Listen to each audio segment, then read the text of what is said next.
Alright everybody, it's early February here in Maine. We got a lot of snow on the ground. Figured I'd strap my snowshoes on today and go mark off some trees that we're going to cut for shiitake logs, and use the opportunity to tell you guys about a couple ways that we have made shiitake beds work. One of the ways is using our spent shiitake blocks after we fruit them in our chamber. The second way is using a non-supplemented block, which I'll actually show you how that way works at the end of this video. So the first thing you'll want to do is find a spot that's shady. Less hemlocks is going to be better, because once your mushrooms start growing and the hemlocks start dropping needles, or even pine trees, it just makes a little bit of a mess to clean up on your mushrooms after you pick them.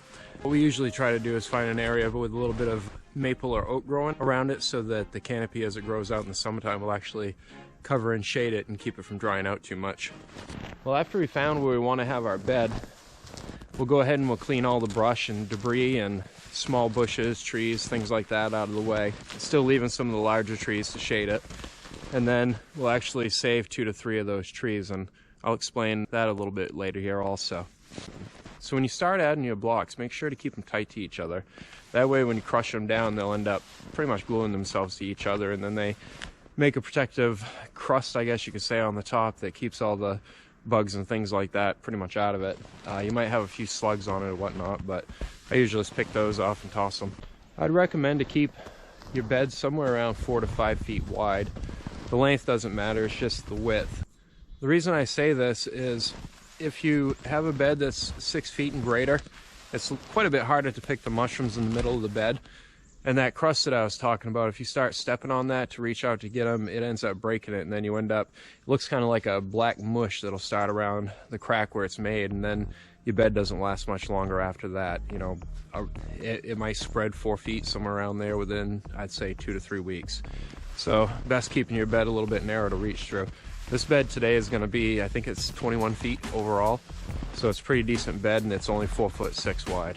After your bed's all complete, your logs are in place, and it looks like it's all ready, we like to go ahead and clean up around it and rake and get any of the other debris out of the way that might blow onto the top of it, because, like I said, cleaner of the bed, the cleaner the mushrooms are going to be when you pick them.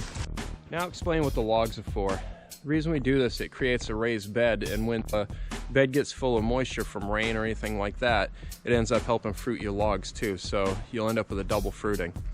Today we're actually going to inoculate these logs with some Namako spawn that I got from North Spore. I did a video with them quite a few years ago on this, and one of our beds was a Namako bed.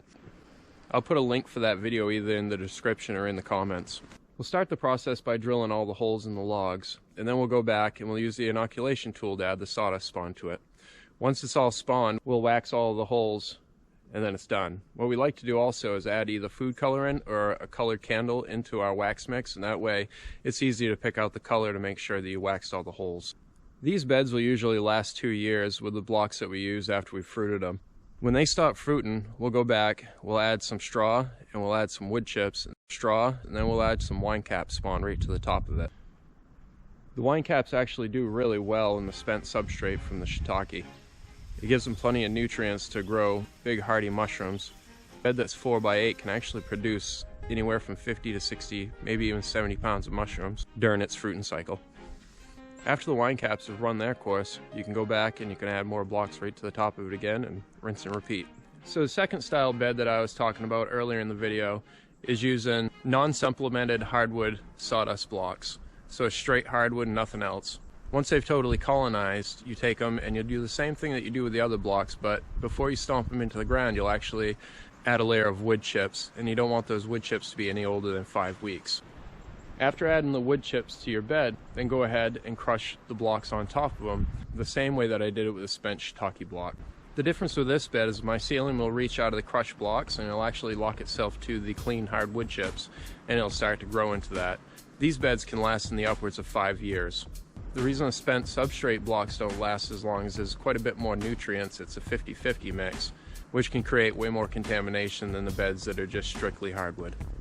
You don't need a bunch of blocks to make these beds. You can actually do it with just one single block.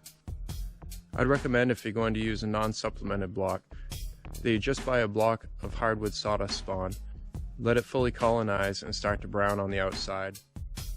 One block can make a 20-inch by 20-inch bed with just a half a 5-gallon pail of hardwood wood chips. If you can't find wood chips, go ahead and use some hardwood fuel pellets. Just make sure that the pellets are actually 100% hardwood and not a mixed blend. Well, I hope this video was helpful for you guys, or at least entertaining. I'd really appreciate it if you'd like and subscribe, throw some comments in there. It'd actually help my videos out a little bit more. But for now, I'm gonna finish marking off some more of these trees and go in and warm up. It's somewhere around 15 degrees right now and the wind's starting to pick up. So I'll see you guys on the next one.